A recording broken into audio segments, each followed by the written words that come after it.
বিরতির পর স্বাগত। গতকাল প্রধানমন্ত্রী শপথ গ্রহণ করেছেন, দেশবাসীর নজর ছিল দিল্লিতে। অন্যদিকে মমতা বন্দ্যোপাধ্যায় ওনার শপথ গ্রহণ অনুষ্ঠান বয়কট করেছেন।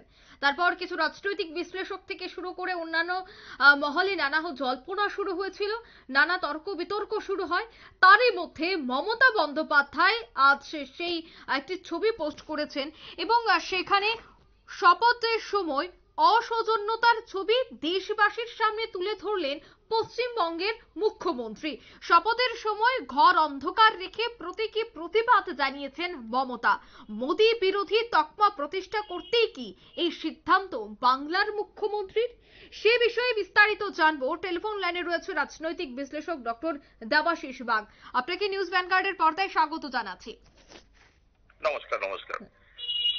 একদিকে তিনি প্রধানমন্ত্রীর শপথ গ্রহণ অনুষ্ঠান বয়কট করেছিলেন, জানি আমরা গতকাল আপনার সাথে আলোচনাও করেছিলাম, কিন্তু আজ দেখা গেছে একটি তিনি ছবি পোস্ট করেছেন যেখানে শপথের সময় অসৌজন্যতার একটি বিশেষ বার্তা তিনি তুলে ধরতে চেয়েছেন দেশবাসীর কাছে। কি মনে হয় 26-এর আগে, যেহেতু 26-এই রয়েছে পশ্চিমবঙ্গের বিধানসভা নির্বাচন, তাই 26-এর আগে মোদী বিরোধী তকমা প্রতিষ্ঠা করতেই তিনি একের পর এক এই ধরনের কাণ্ড ঘটাচ্ছেন? দেখুন, বিষয়টা হচ্ছে গতকালকে আপনার চ্যানেলে এই বিষয়ে একটা আলোচনা চলছিল বটে। আমি একটি কথা বলেছিলাম যে আরেকটু সময় না গেলে বিষয়টি পরিষ্কার হবে না। এইবার গতকালের থেকে আজকের চিত্রটা কিন্তু অনেকটা পরিষ্কার হয়ে গিয়েছে। আমরা বারবার বলছিলাম যে ভারতবর্ষের সকল মানুষ, নিম্নবিত্ত, মধ্যবিত্ত সকল দেশবাসী ভোট দিয়েছে এবং একটি সরকার নির্বাচিত করেছে। হতে পারে সেই সরকার বা সেই প্রধানমন্ত্রীকে অনেকে পছন্দ করেন বা অনেকে পছন্দ করেন না, কিন্তু একজন প্রধানমন্ত্রী যখন হচ্ছেন তিনি কিন্তু দেশের প্রধানমন্ত্রী, তখন তার কাছে রাজনৈতিক দলের কিন্তু তকমাটা থাকে না। তেমনি বাংলার মুখ্যমন্ত্রী মমতা বন্দ্যোপাধ্যায় যেদিনকে শপথ নিয়েছিলেন তখন কিন্তু উনি বিভিন্ন রাজনৈতিক দলেরও তিনি মুখ্যমন্ত্রী। তা সেই রকম একটা জায়গায় প্রথমে অনুষ্ঠান বয়কট করলেন বাংলার মুখ্যমন্ত্রী মমতা বন্দ্যোপাধ্যায় এবং তারপরে অন্ধকার করে বা তিনি প্রতিবাদ করলেন। এই প্রতিবাদের ভাষাটা তো আরো পরিষ্কার বার্তা দিচ্ছে যে আমি হচ্ছি প্রকৃত নরেন্দ্র মোদী একমাত্র বিরোধী। অর্থাৎ উনি এখানে আরেকটি রাজনৈতিক চাল খাটাতে শুরু করলেন।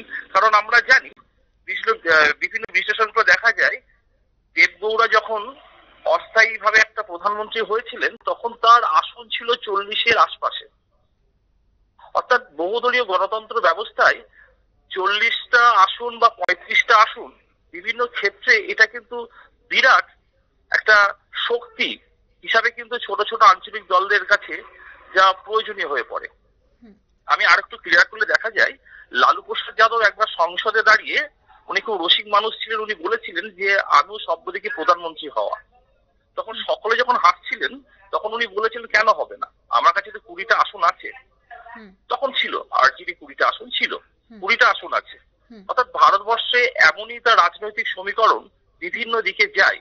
আমরা দেখতে পাচ্ছি এনডিএ কিন্তু সরকার গঠন করেছে কিন্তু একক সংখ্যাগরিষ্ঠতা বিজেপি পায়নি। অন্যদিকে রাহুল গান্ধী বা মল্লিকার্জুন খাড়গে কংগ্রেস নেতৃত্ব তারা কিন্তু বলেছে আমরা এই ধরনের সরকার গড়তে চাইবো না, আমরা বিরোধী দল হিসেবেই থাকবো। অর্থাৎ বাংলার মুখ্যমন্ত্রী মমতা বন্দ্যোপাধ্যায় হয়তো একটা সুপ্ত বাসনা ছিল যে এই ধরনের একটা সিচুয়েশন তৈরি হলে আমার যে 29টি আসন আছে তার নিরিখেই হয়তো অন্যান্য আঞ্চলিক দল আমাকে সাপোর্ট করবে এবং সেখানে হয়তো কংগ্রেসও সাপোর্ট করতে বাধ্য।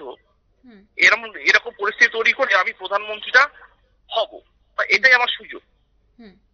কিন্তু উনি হতে পারলেন না।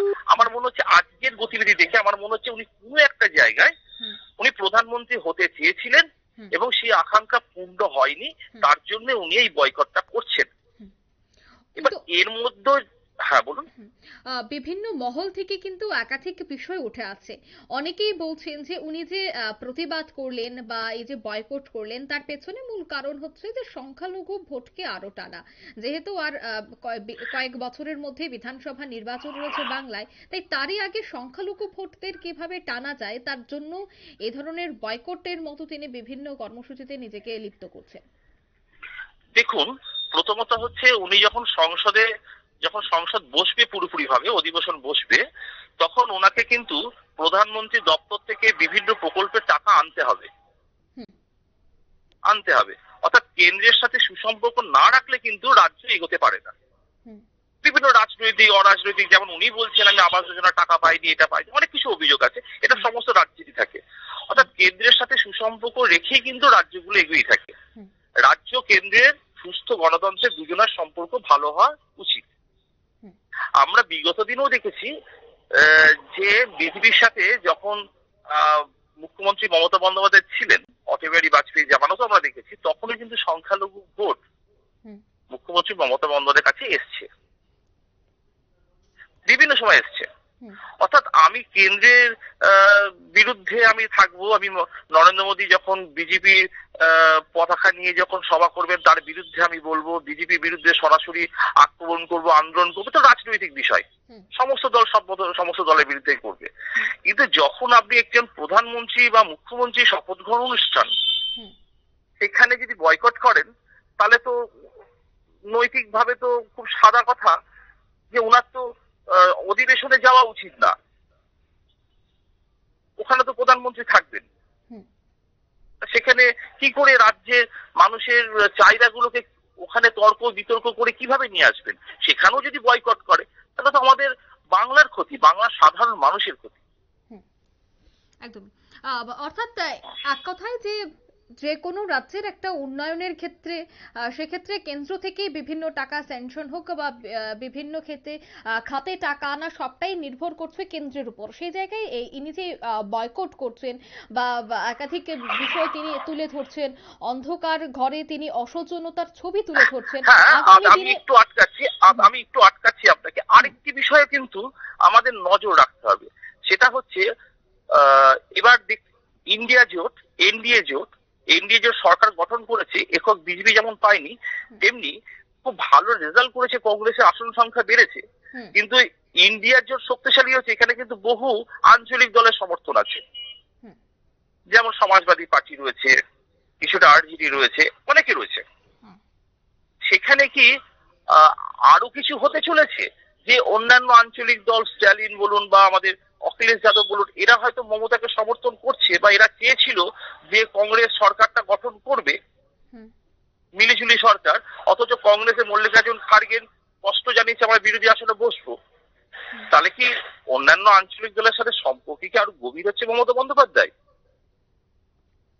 তাহলে কি উনি সত্যি যখন সকলেই বলছে, আমরা রাজনৈতিক বিশ্লেষক আমরাও সন্দিহান, এই সরকার হয়তো 5 বছর চলবে না, চালানো সম্ভব না, যে কোনো মুহূর্তে ভেঙে যেতে পারে, এটা সকলে আশঙ্কা করছে, তাহলে কি উনি এখন থেকে ঘুঁটি সাজাচ্ছেন যে এখনো সম্ভাবনা রয়েছে যে এই সরকার পড়ে যাবে, নতুন সরকার গঠন হবে?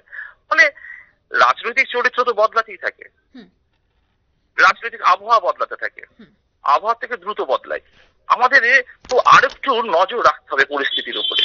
একদমই। অর্থাৎ সময় কথা বলবে। ধন্যবাদ দেবাশিস। সময় কথা বলবে। ধন্যবাদ।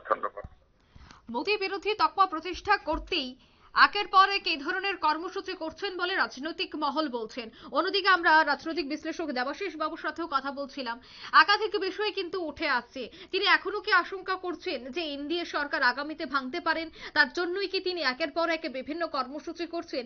একাধিক বিষয় উঠে আসছে, রাজনীতিতে কিছুই শেষ নেই। আগামীতে কি হতে চলেছে তার জন্য আমাদের কিছুটা সময় অপেক্ষা করতে হবে।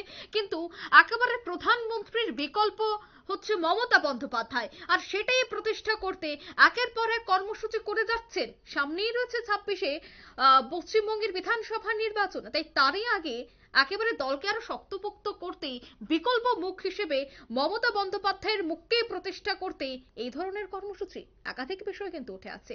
নিয়ে নিচ্ছে ছোট্ট একটি বিজ্ঞাপন বিরতি, সঙ্গে থাকুন।